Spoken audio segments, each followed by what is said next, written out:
हाँ जी, good morning. Welcome to fast track batch.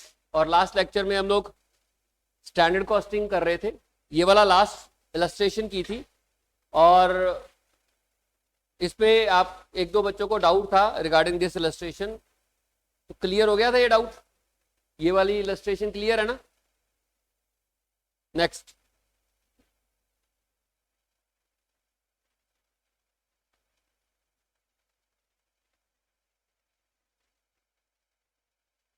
Variable overhead cost variance पे चलते हैं। मटेरियल का हमारा हो गया, लेबर का हो गया। हम पीछे एक्सरसाइज के क्वेश्चन कर लेते हैं मटेरियल और लेबर के, है ना, पहले, उसके बाद आगे चलेंगे।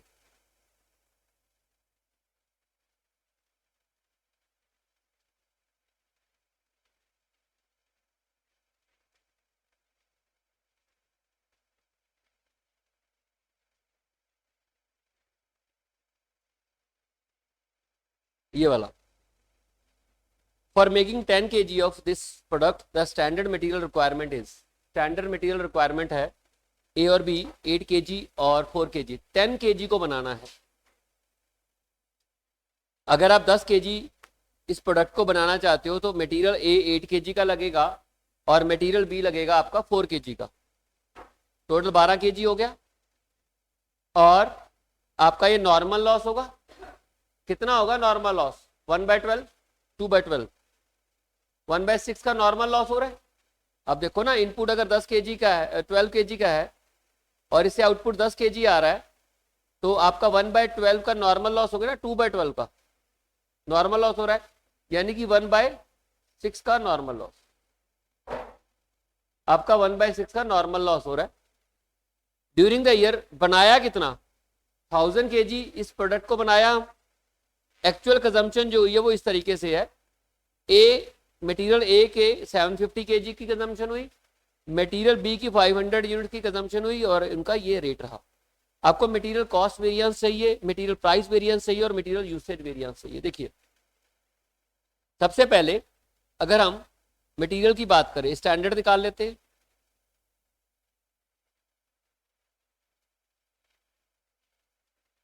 ये standard quantity, standard rate, standard cost, actual quantity, actual rate, actual cost, A और बी।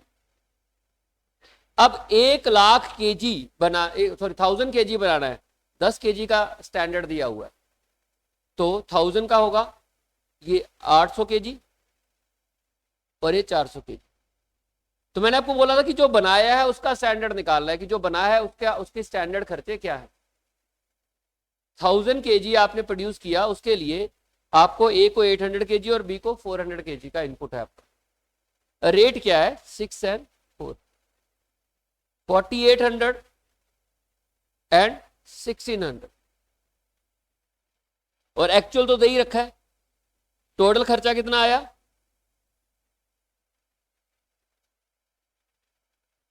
6400। और एक्चुअल में 750 kg लगा, 500 kg लगा, एक्चुअल रेट 7 and 5, तो ये 55,250 2500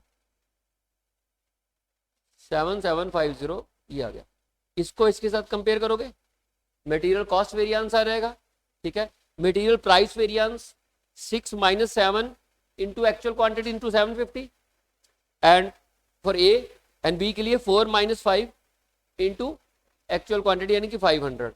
उसके बाद मटेरियल यूसेज वेरिएंस में 800 - 750 इंटू स्टैंडर्ड रेट और बी का 400 - 500 इंटू 4। ठीक है जी, चले आगे। Next, all material variances. मैं चाहता हूं कि 5 मिनट लेके इसको पूरा सॉल्व कर दो जल्दी से, फिर मैं करा देता हूं, क्योंकि जब तक आप नहीं करोगे आइडिया नहीं लगेगा आपको। जल्दी, 5 मिनट ही दूंगा मैं आपको, नॉट मोर देन दैट। जल्दी कीजिए।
इजी क्वेश्चन दे दिया मैंने आपको जब ही।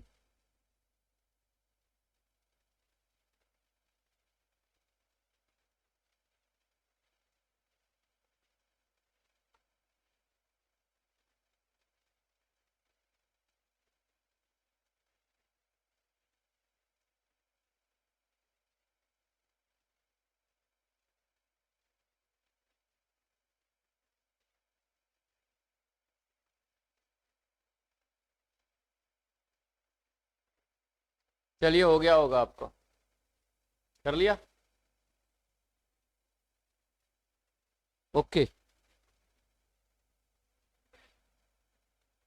ऐसे करूँ।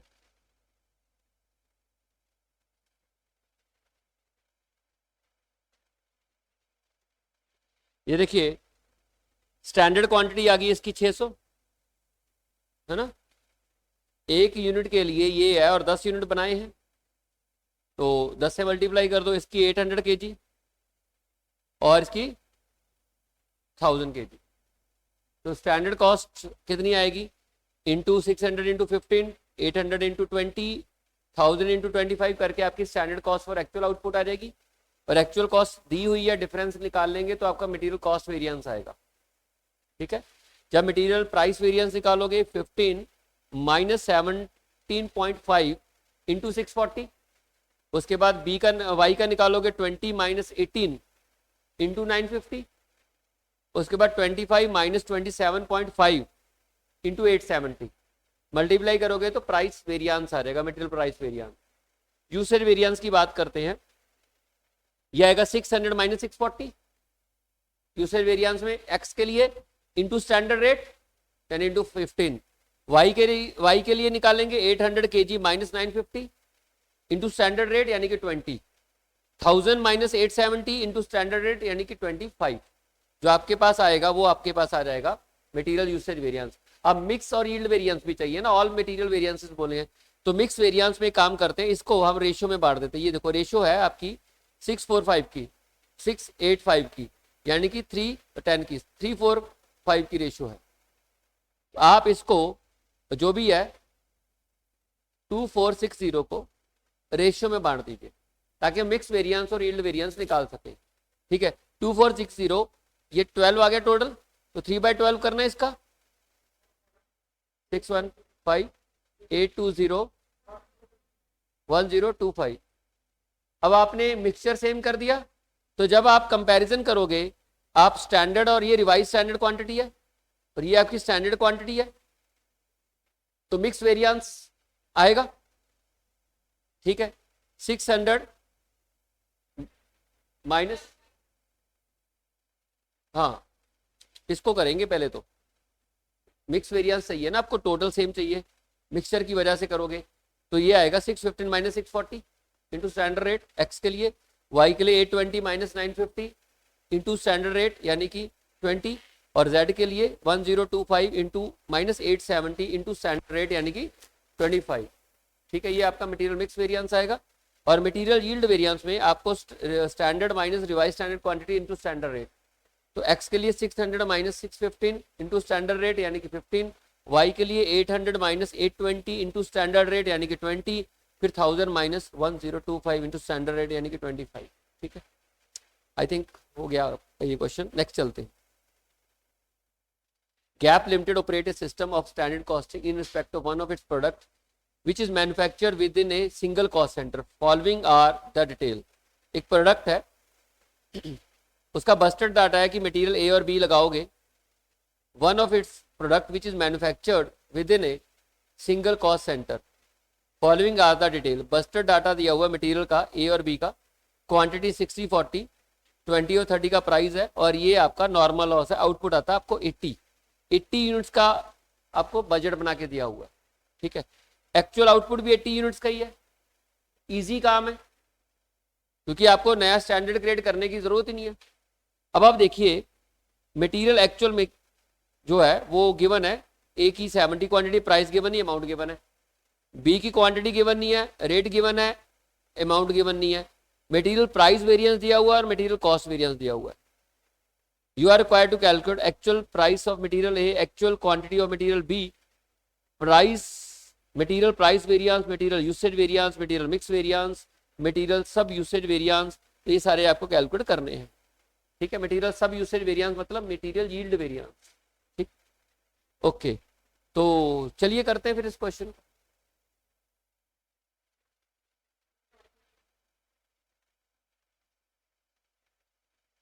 करें,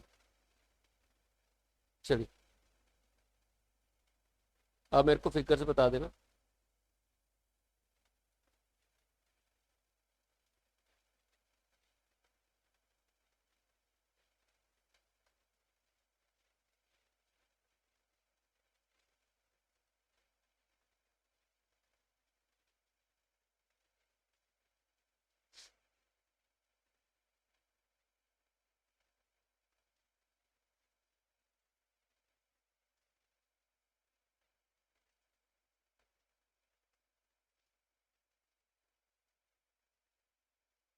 स्टैंडर्ड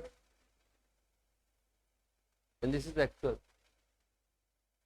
इनपुट एक्स और वाई है, ए और बी है। Standard quantity, standard rate, standard cost, actual quantity, actual rate, actual cost.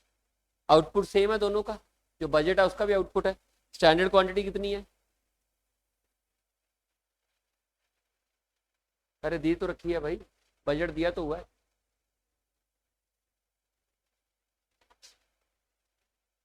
ये देखो 60/40 है ना,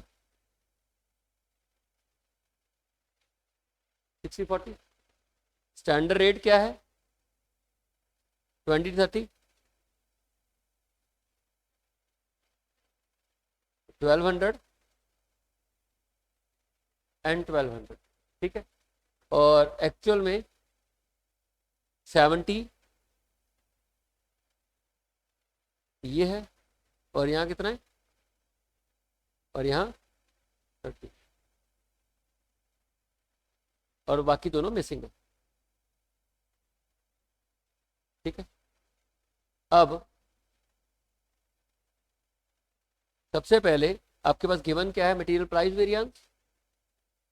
मटेरियल प्राइस वेरिएंस ए का दिया हुआ और मटेरियल कॉस्ट वेरिएंस दिया हुआ है। मटेरियल प्राइस वेरिएंस ए का गिवन है 105 एडवर्स, और दूसरा गिवन है मटेरियल कॉस्ट वेरिएंस।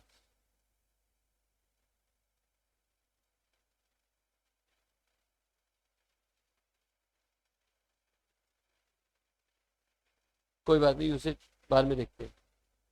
हाँ जी, चलिए सॉल्यूशन में मटेरियल प्राइस वेरिएंस तो निकल ही आएगा। मटेरियल प्राइस वेरिएंस दिया हुआ, इसको फॉलो, इसको बेस लेते हैं और मिसिंग निकालते हैं। क्या इसमें मिसिंग आ जाएगा? क्या आएगा मटेरियल प्राइस वेरिएंस में? ये आ जाएगा मिसिंग, प्राइस आ जाएगा। ठीक है, तो आइए मटेरियल प्राइस वेरिएंस ए का 20 माइनस एक्स, मान लीजिए लेट इट बी एक्स। ठीक है, रेट का फर्क ही होता है ना, into actual quantity 70 is equal to -105। Adverse है तो माइनस में होगा। ठीक है, तो यही होगा ना, तो 1400 plus 105 is equal to 70x। ठीक, x is equal to 1505 divide by 70, कितना आया? 21.5। तो यहाँ आ गया 21.5।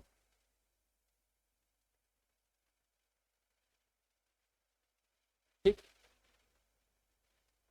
तो ऑटोमेटिकली ये भी पता लग गया।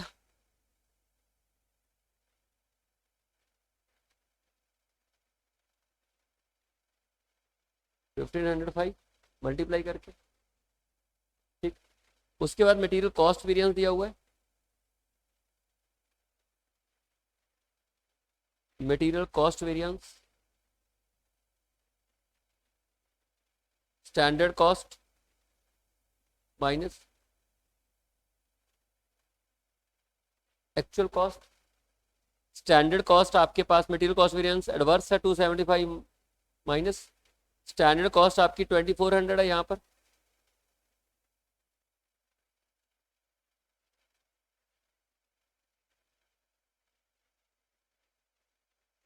Minus actual cost, actual cost 2675, actual cost of B, ठीक है, 2675 में से माइनस कर दे 1505, 1170, ठीक है। और अगर 1170 पता लग गया तो प्राइस निकाल लेते हैं, क्वांटिटी निकाल लेते हैं।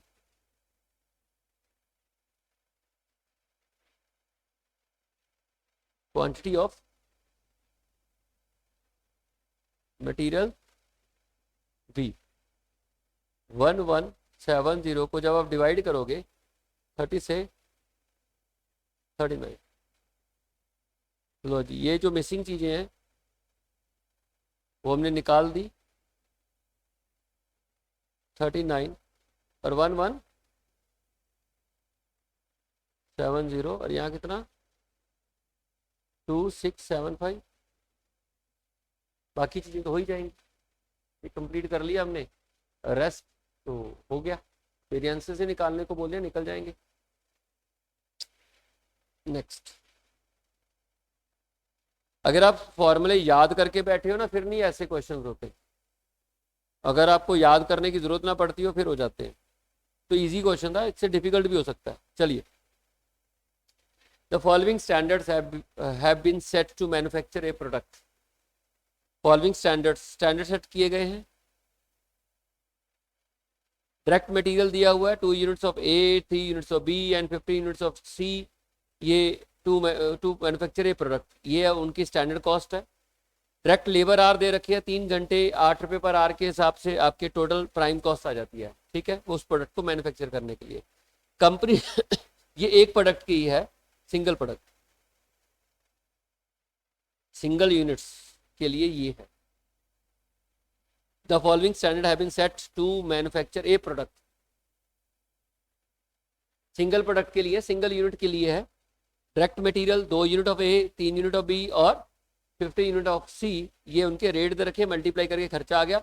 और 3 घंटे लेबर के लगते हैं, यानी कि 24 रुपये स्टैंडर्ड लेबर कॉस्ट लगती है to product to manufacture. Company ने 6000 यूनिट सोल्ड किए हैं। The company manufacture and sold 6000 unit of product during the year.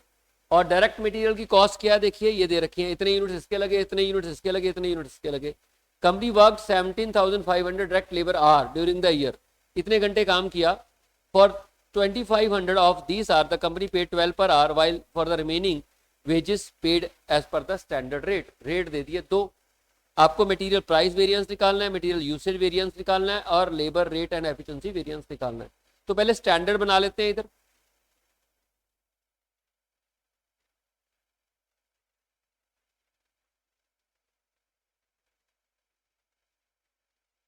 Material का, ठीक है। अब आप देखिए ये आपका स्टैंडर्ड हो गया और ये आपका एक्चुअल हो गया। स्टैंडर्ड में आपके पास A B C, standard quantity, standard rate, standard cost, actual quantity, actual rate, actual cost. ये जो 2 यूनिट है ये सिंगल प्रोडक्ट के लिए है, और अगर आप 6000 यूनिट्स बना रहे हो तो 12000, और बी के लगेंगे 18,000, स्टैंडर्ड एक्चुअल के हिसाब से ही बनता है, और सी के लगेंगे 9,000, 90,000, और रेट दे रखा है 431, 48,000, 54,000 एंड 90,000। जोड़ के बताइए कितना आएगा, 1,92,000 आएगा ना। उसके बाद एक्चुअल में 12,500, 18,000 and 88,500, 18,000, 88,500, और आपके पास रेट 4.4, 2.8 एंड 1.2, 4.4, 2.8 एंड 1.2 मल्टीप्लाई करके बताना। 5,400, 50,000, एक मिनट, 50,400 लो, 2,11,000, 2,11,600। अब आप देखोगे इसमें पूछा क्या है, material price and material usage variance. जब मटेरियल प्राइस वेरिएंस की बात करोगे तो ए का प्राइस का डिफरेंस कितना आएगा, ए के प्राइस का डिफरेंस कितना आएगा, 4 minus 4.4 into standard rate, B का 3 minus 2.8 into standard quantity, rate में एक्चुअल क्वांटिटी आएगा 4 माइनस 4.4 इंटू 12,500, बी का आएगा 3 माइनस 2.8 इंटू 18,000, और सी का आएगा 1 माइनस 1.2 इंटू 88,500। और फिर आपका आएगा यूसेज वेरिएंस। यूसेज वेरिएंस में आपको क्वांटिटीज माइनस करनी पड़ेंगी, ए की 12,000 माइनस 12,500 इंटू स्टैंडर्ड रेट यानी कि 4, बी की 18,000 माइनस 18,000, इसका तो आएगा ही कुछ, ठीक है, और सी का 90,000 माइनस 88,500 इंटू 1, जो भी आएगा वो यूसेज वेरिएंस आ जाएगा, ठीक है। चलो उसके बाद चलते हैं हम लोग नेक्स्ट, लेबर वेरिएंस भी पूछा है इसमें, टेबल तो अलग ही बनाना पड़ेगा।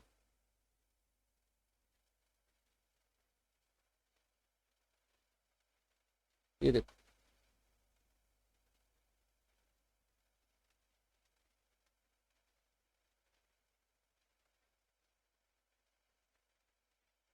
Standard hours, actual hours, standard quantity, standard cost, actual hours, standard rate, actual rate, actual cost. अब आप देखो वो कहते हैं कि company worked 17,500 direct labour our, तो इसका स्टैंडर्ड देख लेते, 3 घंटे लगेंगे एक प्रोडक्ट को बनाने के लिए, और 6,000 को बनाने के लिए 18,000 घंटे लगेंगे ना। यहां पर आपका आ गया 18,000, और रेट आपके पास गिवन है 3, 54,000 आपका ये आ गया।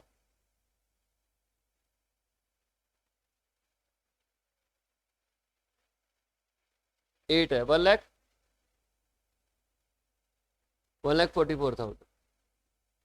अब जो आप एक्चुअल आवर्स ले रहे हो ना, वो 2 पार्ट्स में डिवाइड करने पड़ेंगे आपको। टोटल 17,500 क्या है आपके डायरेक्ट लेबर आवर एक्चुअल हैं, उसमें से 2,500 आवर्स जो हैं वो 12 रुपए के हिसाब से और बाकी स्टैंडर्ड रेट के हिसाब से है। इसका मतलब यहां पर एक आएंगे 12,500, 2,500 12 के हिसाब से, और टोटल 15,000 वो 8 के हिसाब से, ठीक है, और 12 को 30,000, 1,20,000, 1,50,000। अब इसमें आपने निकालना क्या है, material rate and efficiency variance. Rate variance की बात करते हैं। रेट वेरिएंस में 2 रेट वेरिएंस निकलेगा, लेबर रेट वेरिएंस। देखिए एक तो 2,500 का निकलेगा और एक 12,500 का निकलेगा। पहले हम 12,500 की बात करते हैं। 12,500 में रेट में कोई फर्क नहीं है, ठीक, और दूसरे में रेट में फर्क है, ये 15,000 है, सॉरी, ठीक,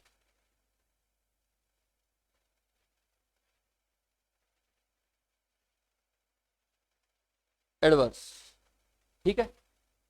जो तो रेट सेम है ना, देखो 15,000 का रेट तो सेम ही है, और जिनका रेट अलग था उनका अलग से कर दिया, और दूसरा मटेरियल लेबर एफिशिएंसी वेरिएंस।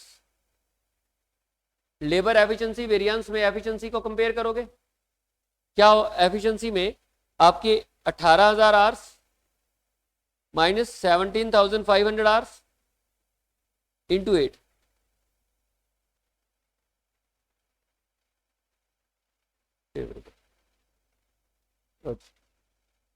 कोई डाउट है पूछ लो। ठीक है जी, समझ आया ना? ठीक ही है, सौखा ही था। नेक्स्ट ओवरहेड शुरू हो गया। आते हैं अब ओवरहेड वेरिएंस के ऊपर। आइडल का कल क्वेश्चन कर तो लिया था, कल जो हमने क्वेश्चन किया था ना उसमें आइडल वेरिएंस तो था, एक किया था उसमें आइडल वेरिएंस था जिसमें हमने पेड फॉर और आइडल वेरिएंस और वर्कड फॉर निकाला था। तो आइडल वेरिएंस का एक क्वेश्चन था, हमने कर लिया वो। अब चलते हैं ओवरहेड वेरिएंसेस के ऊपर। ओवरहेड वेरिएंस बेसिकली लेबर पर ही बेस्ड होते हैं, तो इसमें सिमिलर ही होता है, जो लेबर का वेरिएंस है वही ओवरहेड का वेरिएंस है, उसी तरीके से है। देखो ओवरहेड में आपके एक वेरिएबल ओवरहेड वेरिएंस होते हैं और एक होते हैं आपके फिक्स ओवरहेड वेरिएंस। आज हम सिर्फ वेरिएबल ओवरहेड वेरिएंस की बात करेंगे, कल फिक्स की कर लेंगे और क्वेश्चन कर लेंगे, ठीक है, क्योंकि फिक्स में आपको मेरे को समझाना पड़ेगा, टाइम लगेगा। Variable overhead variance, these are indirect expenses, indirect material भी हो सकता है। वेरिएबल ओवरहेड क्या होते हैं? ये इनडायरेक्ट होंगे। पहली बात तो ओवरहेड कभी भी डायरेक्ट नहीं होते, अगर डायरेक्ट है तो डायरेक्ट एक्सपेंसेस बन जाएंगे वो। ओवरहेड का मतलब ये कि इनडायरेक्ट है, it include indirect material, indirect labour, that. अच्छा, ये वेरिएबल है, बस ये फर्क है। और जो चीज वेरिएबल होती है जरूरी नहीं होती है वो डायरेक्ट होती है। डायरेक्ट वो होती है जो फाइनल प्रोडक्ट के साथ डायरेक्टली इजीली आइडेंटिफाई हो जाए। ऑफ कोर्स जो डायरेक्ट खर्चे होते हैं वो सारे वेरिएबल होते हैं, लेकिन जो इनडायरेक्ट खर्चे होते हैं वो वेरिएबल भी हो सकते हैं और फिक्स भी हो सकते हैं। मतलब किसी खर्चे का डायरेक्ट होना डजंट मीन, जिस खर्चे का वेरिएबल होना डजंट मीन कि वो डायरेक्ट है, ठीक है। तो अगर कोई खर्चा जैसे सेल एक्सपेंस है, पर यूनिट दे रहे हो, तो है तो वो वेरिएबल ना, जैसे जैसे यूनिट बिकेंगे वैसे वैसे देना पड़ेगा, लेकिन है तो इनडायरेक्ट है, ठीक है। पड़ती है पहले से, कैसे पता होगा रेट का? रिकवरी रेट यूज करोगे ना। नहीं, वेरिएबल है तो आने वाले साल में क्या रेट होगा, वेरिएबल का भी रेट नहीं पता होता, इसलिए रिकवरी रेट का इस्तेमाल कर लेते। ओवरहेड है ना तो अंदाजा नहीं होता, और अगर है तो अंदाजा वही ले लो, रिकवरी रेट ही वो ले लो, ठीक है। चलिए, these are indirect expenses, indirect material, indirect labor that varies with level of output, और indirect other expenses भी हो सकते हैं। ये आउटपुट बढ़ेगा तो वेरिएबल ओवरहेड भी बढ़ेगा, और आउटपुट फॉल करेगा तो वेरिएबल ओवरहेड भी फॉल करेगा। Variable overhead become part of total cost based on recovery rate. हम लोग हमेशा रिकवरी रेट का इस्तेमाल करते हैं। This recovery rate may be based on labour hour, labour cost, material cost, per unit, कैसे भी हो सकते हैं ना। रिकवरी रेट के 5 बेसिस होते हैं, कैसे भी निकाल सकते हो आप उसे मटेरियल कॉस्ट के बेसिस पे भी निकाल सकते हो, क्वांटिटी के बेसिस के ऊपर भी निकाल सकते हो, लेबर कॉस्ट के बेसिस के ऊपर भी, लेबर आर के बेसिस पे ऊपर भी, मशीन रेट के बेसिस के ऊपर भी, प्राइम कॉस्ट की परसेंटेज भी निकाल सकते हो, कैसे भी हो सकता है रिकवरी रेट। बट यहाँ पर हम हमेशा मान के चलेंगे कि जो रिकवरी रेट है वो पर लेबर आर होगा for this standard costing purpose, ठीक है। But if question is silent, variable overhead are always recovered based on direct labour hour, ठीक है। तो variable overhead recovery rate basically क्या होगा? वेरिएबल ओवरहेड रिकवरी रेट कैसे निकाला जाएगा कि आपने पहले से ये जो रेट निकाल के बैठे होगे ना, ये स्टैंडर्ड होगा। तो यहां पर रेट स्टैंडर्ड होगा और एक्चुअल रेट का कंपैरिजन होगा। अगर मान लीजिए ओवरहेड अंडर रिकवर या ओवर रिकवर हुए हैं, तो स्टैंडर्ड कॉस्टिंग में वही मेजर करना है ना कि अंडर रिकवर किए, ओवर रिकवर किए। अगर आपने जो रिकवरी रेट फॉलो किया है, अगर मान लो अंडर रिकवरी ओवर रिकवरी आई है, तो 2 कारण हो सकते हैं ना उसके।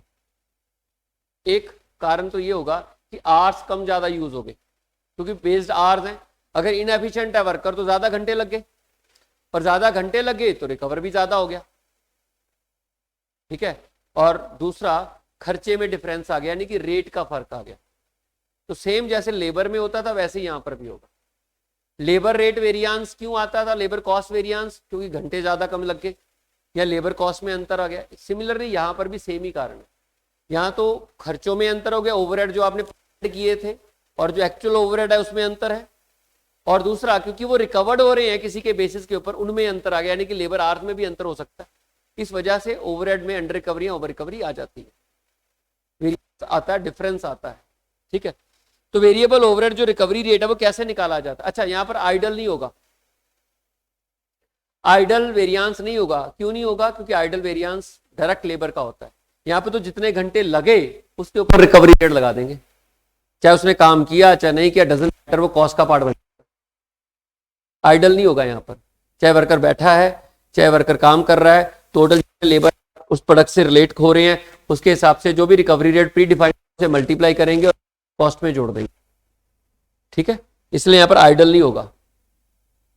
वेरिएबल ओवरहेड रिकवरी रेट निकाला कैसे जाता है? आप सोचते हो कि बस्टेड आउटपुट कितना आएगा, ठीक है, और उसके लिए कितने घंटों की उसके लिए वेरिएबल ओवरहेड कितने लगेंगे और टोटल बस्टेड आवर्स कितने लगेंगे, डिवाइड रिकवरी रेट आ जाएगा। आपका बस्टेड आउटपुट कितना रहेगा और उसके लिए कितने ओवरहेड हो सकते हैं टोटल, और डिवाइड जब आप करोगे तो टोटल आवर्स कितने लगेंगे, प्लान्ड आवर्स बेसिकली उसे डिवाइड करोगे, ये रिकवरी रेट होगा। फॉर एग्जांपल बस्टेड आउटपुट दे रखा है, ये बस्टेड आउटपुट है, ये वाला, ये वेरिएबल ओवरहेड पर यूनिट है, टोटल वेरिएबल ओवरहेड आ गया, ये लेबर आवर्स है, और ये ओवरहेड रिकवरी रेट इस तरीके से निकलता है। आपने सोचा, प्लान किया कि 10,000 यूनिट्स बनाओगे, हम बात यहां पर सिर्फ रिकवरी रेट कंप्यूट करने की बात कर रहे हैं। आपने 10,000 यूनिट्स बनाना है, आपको पता है कि 10 पर यूनिट लगेगा रिकवरी रेट, मतलब ओवरहेड 10 पर यूनिट लगता है एज ऑफ नाउ, आज के रेट में 10 पर यूनिट लग रहा है, तो इसका मतलब टोटल ओवरहेड आपको 1 लाख लगेंगे, और इसमें लेबर आर लगेंगे 50,000, तो इसका मतलब पर आर 2 रुपए हो गया। यह भी हो सकता है कि आउटपुट अगर आपका 50 हो और मान लीजिए 10 रुपए हो गया और 5 लाख हो गया, तो 2.5 लाख आपके टोटल लेबर आर लगेंगे, तो भी 2 रुपए हो गए। इस तरीके से रिकवरी रेट दिया होता है। ये रिकवरी रेट आपका स्टैंडर्ड रिकवरी रेट है कि पर आर आप कितना निकालोगे। ठीक है, कॉस्ट वेरिएंस में ये आपका वेरिएबल ओवरहेड एक्सपेंडिचर वेरिएंस है और ये आपका वेरिएबल ओवरहेड एफिशिएंसी वेरिएंस है। एक्सपेंडिचर वेरिएंस का मतलब खर्चे का डिफरेंस। तो मैंने बोला ना, एक तो खर्चा कम ज्यादा हो गया एक्चुअल में, उसकी वजह से वेरिएंस आ गया, और दूसरा आर्स की वजह से वेरिएंस आ गया। आप जो ये रिकवरी रेट निकाल रहे हो ना, देखो, एक तो इनका अंतर हो गया, एक्चुअल में आर्स कम ज्यादा हो गया, आपने जो प्लान किया था उसके हिसाब से नहीं है, और दूसरा जो आपने खर्चे सोचे थे कितना होगा, इसमें भी चेंज आ गया, और इन दोनों में जब बदलाव आएगा उसकी वजह से आपका over variance, variable overhead variance आ जाएगा। वेरिएबल ओवरहेड में दोनों कारणों से वेरिएंसेस आते हैं। एक तो आपका खर्चे का डिफरेंस हो गया, जितना आपने प्लान किया था कि इस साल में मेरे इतने वेरिएबल ओवरहेड होंगे या पर यूनिट इतने होंगे, वो और जो एक्चुअल में हुए उसमें अंतर है, उस वजह से वेरिएंस आ गया। और दूसरा, क्योंकि आप ये रिकवर कर रहे हो लेबर आर के बेसिस के ऊपर, तो लेबर आर की एफिशिएंसी भी, लेबर की एफिशिएंसी भी रिकवरी को अफेक्ट करेगी। अगर the labour is less efficient तो वो ज्यादा आर कंज्यूम करेगी, जब ज्यादा आर कंज्यूम हमने तो आर से मल्टीप्लाई के रेट को मल्टीप्लाई करके रिकवर कर लेना, तो वो भी आपके इस स्टैंडर्ड में इस वेरिएंस को पैदा करेगी। इसलिए दो तरीके, दो कारण होते हैं इसको आने के। पहला कि आपका वेरिएबल ओवरहेड एक्सपेंडिचर वेरिएंस, हम लेबर में रेट वेरिएंस यूज करते हैं, एक्सपेंडिचर वेरिएंस है standard variable overhead for actual hours और एक्चुअल वेरिएबल ओवरहेड, जितने घंटे लगे